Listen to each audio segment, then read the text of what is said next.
we have in this afternoon's session is entitled Energy Aware Routing Schemes for Industrial Wireless Sensor Networks for IoT Systems. And it will be presented by Long Bat Immune. Is that correct? Yes.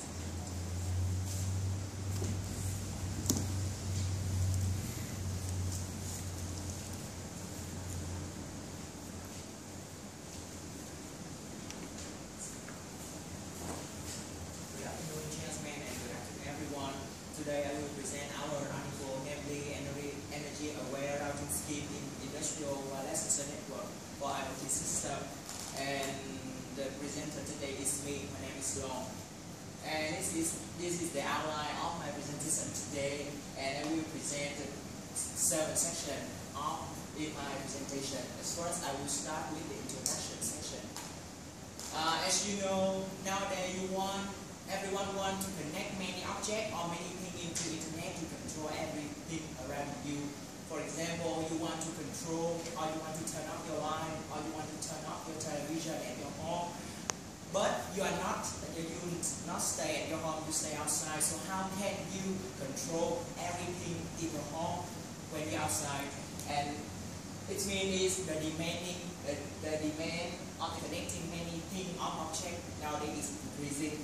And next, the network, when you want to connect everything object to internet, it means the scale of our network is increasing, is larger or more complex.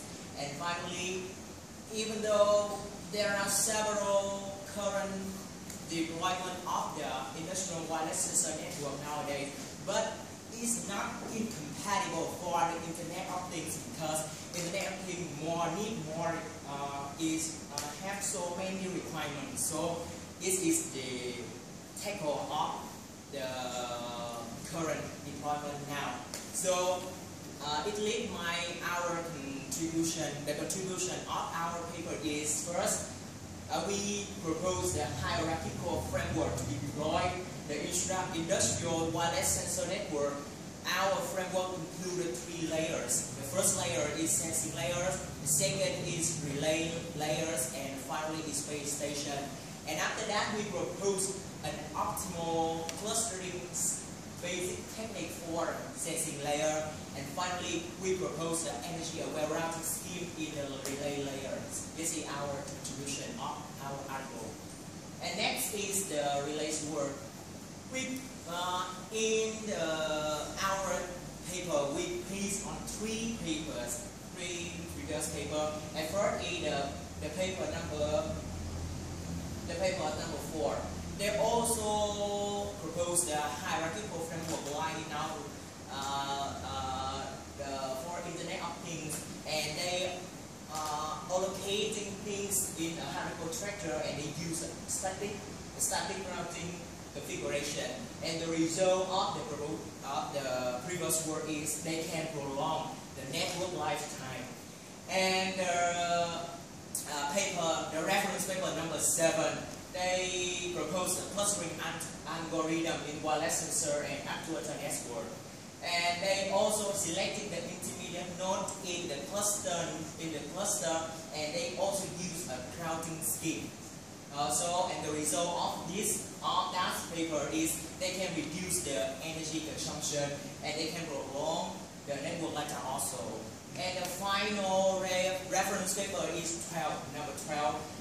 They propose a clustering algorithm for Internet of Things system. They form a cluster for sensor based on the selecting factor. It's in a new factor to create a cluster in the sensor network, and they rely on residual energy to form a cluster. So the result of this paper is also optimize the energy consumption and prolong network lifetime. They can prolong network lifetime. And based on 3 reference papers, we propose our scheme. And we start with the system model. Our system model, I set up our system model in the figure number 1. In our system, we divided 2 layers. The layer first, the level 1, is the sensing layer. The sensing layer is we can imagine is sensors or RFID, and they can catch or sense the information, the data from environment, so they can send the physical things. And the second layer is the relay layer. Their responsibility is aggregating data from the sensor, and they will forward the data to the base station. And the final station is base station. Base station will upload the data to the internet. This is our system, model system. And in this model system, I set up the communication policy. At first, in the sensing layer, each sensor cannot communicate together. Okay, this is our policy.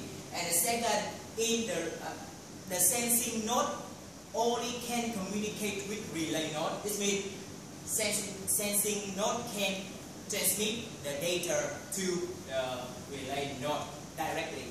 And if relay node can communicate with each other, this means relay node can communicate with relay node. Okay.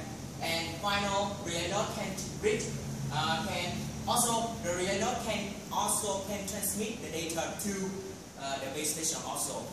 Okay, and we already set up the communication data of the relay node and sensor node max in here, DS max and DR max.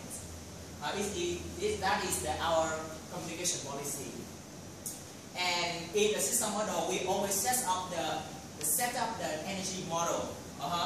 The energy model we set up is the energy consumption for sensing node with this equation, and the energy consumption of this relay node is defined with this equation, and the energy consumption of the base station defined by this equation. And after that, we can calculate the energy consumption in the cluster with the equation number 4. And finally, we determine the energy consumption in the route and with equation number 5. And based on the optimization model, we can minimize the energy consumption in our model with equation number 6. This means we can minimize the route and subject to equation number 1, 2, 3, 4. We place in this paper we place on this equation. And to minimize the energy consumption in all the network, we propose an optimal clustering in sensor layer, in sensing layer. And you know, in the optimal clustering scheme, we have the 2 phases. First phase is setup phase, and in the setup phase, we can organize the cluster in the sensing layer. And the second phase is steady state phase. We can forwarding the data in this phase. The relay node can forward the data from the relay node to the base station. At first, we consider the setup phase. In the setup phase, we have 2 cases. The first case is there is only one relay node in the communication of the sensing node, and the case 2 is more than one relay node in the communication range of the sensing node. I will show you, for example. We start with the case number 1. At first, I want to create the cluster in the sensing node, but in case 1, we see you already see we have 3 sensor nodes. It's SA, SP, and SC, and we have only one relay node is RD. In this case, only one relay node in the communication of sensing node. But how can we communicate? How can we organize the cluster? It's so easily. This means first relay node will transmit the creating cluster request message to the sensing node. And when the sensing node can receive that message, the sensing node will retransmit another packet. The namely is the creating cluster response. And in this here, and when relay node, because in this case only one relay node, this means the relay node will become the cluster head of the cluster with, and the cluster members are SA, SV, and ST. And after that, the relay node D will transmit the cluster routing indication message. In this message, they will contain the address of the relay node. So when the sensing node receives the message from the clustering routing indication from the relay D, they will update the routing table and calculate the transmission power. This is the case 1. But we move to the case 2. In the case 2 is more complex. As you see in the figure 4, in the communication of sensing node A, we have 3 relay nodes, E, F, D, E, F. Yes. And okay. And how can we select how can sensing node can select the relay node? Which relay node? They use, in this case, the sensing node A can use the new parameter is selecting factor. For example, if you want to calculate the selecting factor, they use the equation 7, and finally we can define the selecting factor with equation number 5. And which relay node have the greatest selecting factor, it will become the cluster head of the cluster. So we use this is the new proposed parameter in this paper. And the second, at the 5th section, we propose the energy aware routing for the relay layer.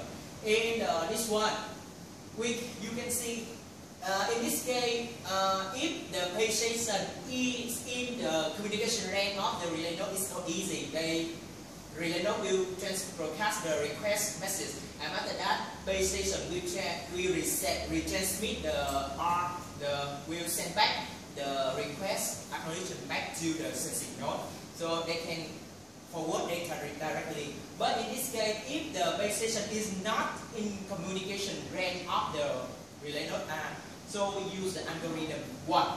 In algorithm 1 relay node, A will calculate the average distance and the average residual energy. And after that, they have the first selection step to select which the relay node is potential to forward data to base station. And after that, they use the hop count to determine which one is the most potential forwarder.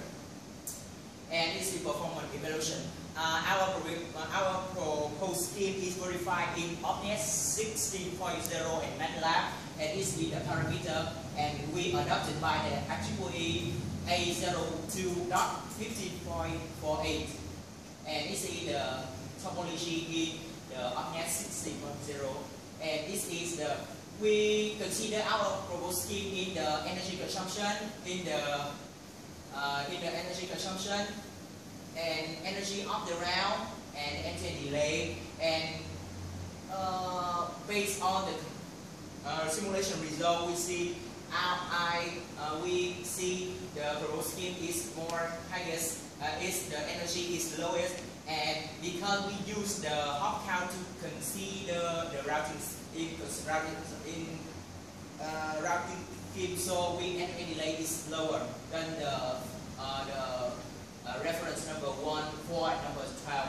This is the result. And now, in the conclusion, our paper can minimize the energy consumption, and we outperform the convention scheme in the energy consumption, network lifetime, and end-to-end delay. And future work, I will take throughput into account and the transition improved scheme to construct the route. Finally, I can improve the number of base stations, and we will consider the efficiency of the growth scheme in the practical issue. Thank you. Thank you for attention.